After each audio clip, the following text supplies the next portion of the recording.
சொந்தத்தில் கல்யாணம் பண்ணால் கண்ணுக்கு தெரிகிற நோய் மட்டும் இல்லை, கண்ணுக்கே தெரியாத இந்த மாதிரி நோய் கூட ஏற்படும். இந்த நோய்க்கு பேர் சிக்கல் செல் டிசீஸ். இது உங்களுடைய இரத்த ஓட்டத்தில் ஏற்படுற ஒரு கொடுமையான நோய். இது ஏற்பட்டால் சிகப்பு இரத்த அணுக்கள் உறைஞ்சி போய் ஒரு கொல ஜெல்லி மாதிரி ஃபார்ம் ஆகிடும். யூஸ்வலாக வட்ட வடிவத்தில் இருக்க வேண்டிய உங்களோட இரத்த அணுக்கள் ஹீமோகுளோபினுடைய ஒரு சில குறைபாடுகளால் இப்படி பிறை நிலா வடிவத்துக்கு எடுத்துடும். ஹெல்த்தியான ரெட் பிளட் செல்னால் அது பார்க்குறதுக்கு இப்படி தான் இருக்கும்.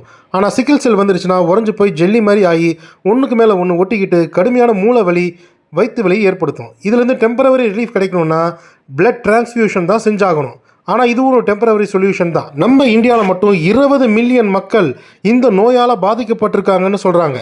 இதுலேருந்து குணமாகிற ஒரே வழி ஜீன் எடிட்டிங்கை பயன்படுத்தி ஹீமோகுளோபினை ரிமூவ் பண்ணி வேறு வகையான ஹீமோகுளோபினை இன்சர்ட் பண்ணி உள்ளே நுழைக்கிறது மட்டும்தான். தமிழ்நாட்டில் மட்டும் 7.1% மக்கள் இந்த டிசீஸால் பாதிக்கப்பட்டிருக்காங்க. இந்தியாவில் சிக்கல் செல் பெல்ட் அப்படிங்கிறது உத்தரப்பிரதேஷ், ஜார்க்கண்ட், குஜராத்து, தமிழ்நாட்டில் இருக்கிற நீலகிரி மாவட்டம், கேரளா மாதிரியான இடத்துல இது பரவலாக இருக்குதுன்னு சொல்கிறாங்க.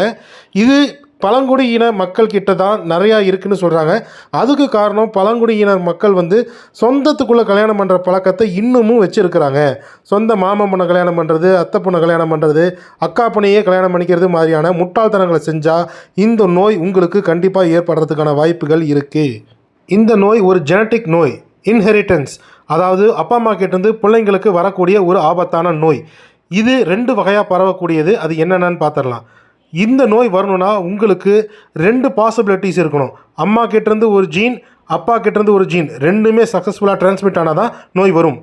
அப்போ இந்த நோய் பரவறதுக்கான வாய்ப்புகள் கம்மி தானே நீங்கள் நினைப்பீங்க. இதில் பார்த்தீங்கன்னா அம்மா கிட்ட ஒரு ஜீன் இருக்குதுன்னு வச்சுக்கலாம். ஒருத்த ஜீன் அம்மா கிட்ட இருந்துச்சுன்னா அம்மா ஒரு கேரியர். சொந்தத்திலே கல்யாணம் பண்ணுறதுனால அப்பா கிட்டேயும் அந்த ஒத்த ஜீன் இருக்கிறதுக்கான வாய்ப்புகள் நிறைய இருக்குது. ஸோ ஒத்த ஜீன் ப்ளஸ் ஒத்த ஜீன் ரெண்டுமே டிரான்ஸ்மிட் ஆனால் பசங்களுக்கு இந்த நோய் அதிகமாக ஏற்படுறதுக்கான வாய்ப்புகள் இருக்குது. சப்போஸ் இந்த மாதிரி ஏற்படலை அப்படின்னா கூட, அப்பா கிட்டேருந்து ஒத்த ஜீன் காப்பியானா கூட பசங்களுக்கு இந்த நோயோடைய பாதிப்பு ஏற்படலைன்னா கூட இந்த நோயோடைய ஜீனை கேரி பண்ணுற கேரியர்ஸாக உங்கள் பசங்க மாறிடுவாங்க. இந்த மாதிரி அப்பா அம்மா கிட்டேருந்து 1+1 கேரியர் ஃபார்வர்ட் ஆகி நோய் பாதிக்கிறதுக்கான சதவீதம் 25%ன்னு சொல்கிறாங்க. So 25% is not a small number guys. தூரத்து சொந்தம் தானே, ஒரே ஜாதி தானேன்னு சொல்லி அசால்ட்டாக எழுந்துடாதீங்க. உங்கள் பரம்பரைக்கு இந்த நோயை பரப்புறதுக்கு நீங்களே காரணமாக அமைஞ்சு ஃபுல்லாக பிளட் டிரான்ஸ்ஃபியூஷன் பண்ணுற நரக வாழ்க்கை அது.